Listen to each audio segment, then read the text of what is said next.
ما المسيح ابن مريم إلا رسول قد خلت من قبله الرسل وأمه صديقة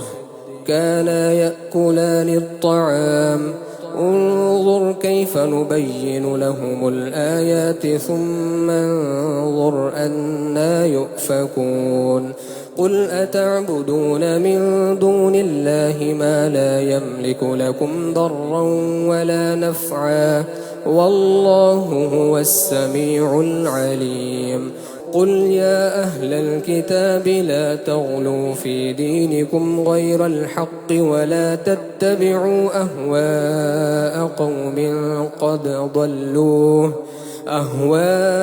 قوم